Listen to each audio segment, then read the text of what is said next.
សួស្តីពុកម៉ែបងប្អូនបាទពុកម៉ែបងប្អូនមកផ្ដិតទស្សនភាពបាទនៅ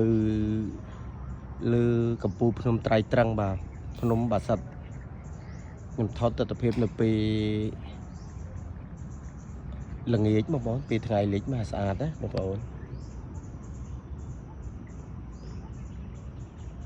ដល់ពេលល្ងាចចឹងមើលទៅឃើញជួរភ្នំបងប្អូននៅគិគិបងប្អូនបាទស្អាត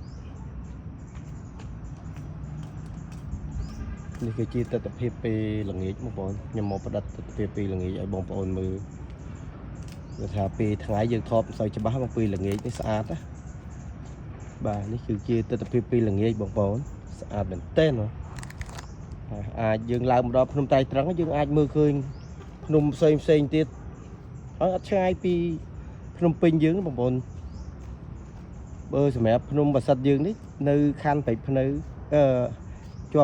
ជាប់ខណ្ឌព្រៃភ្នៅបងនៅព្រំប្រទល់ខណ្ឌព្រៃភ្នៅយើងទីដីភ្នំពេញយើងណាបងបើជិះពីភ្នំពេញយើងមកហើយជាកន្លះម៉ោងទៅ25នាទីដល់ហើយនៅទីនេះយើងអាចហៅកូនចៅសមាជិកគ្រួសារយើងមកឡានអញ្ចឹងឬមួយជិះម៉ូតូក៏មកដល់ដែរអាចមកដល់បានមកដល់យើងមកគយគុណទេសភាពនៅនេះពេលល្ងាចក៏បានពេលព្រឹកក៏បានស្អាតបងប្អូនបាទទេសភាពនៅពេលព្រឹកស្អាតខ្លាំងពេលល្ងាចបងប្អូនមើលមកក្រោមឃើញបាទនោះវត្តប្រសិទ្ធខាងជើងបងប្អូនយើងនេះប្រសិទ្ធខាងត្បូងដល់ពេលយើងមើលទៅក្រោមឃើញបងប្អូនយើងប្រជាពលរដ្ឋបាទបើកឡានមកអីជិះនៅចិត្តបងប្អូនមើលទៅសម្រាប់យើងនៅពីលើនេះស្អាតមើលទៅក្រោមឃើញផ្ទះគេទូចហើយជាពលរដ្ឋរស់នៅតាមជើងភ្នំនេះ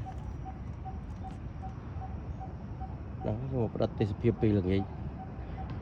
ស្អាតពេលល្ងាចនោះភ្នំពាំងលាវាដែលខ្ញុំថតពីព្រឹកមិញបងប្អូនយើងមើលស្មានហ្នឹងមើលឃើញច្បាស់ហើយចំណែកជួរភ្នំធំនៅខាងនោះ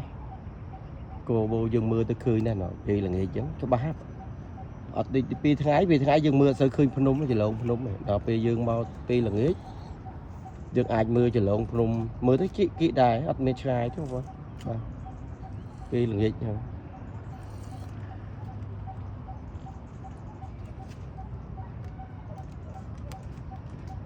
នេះគឺជាទស្សនភាពពេលល្ងាចបាទ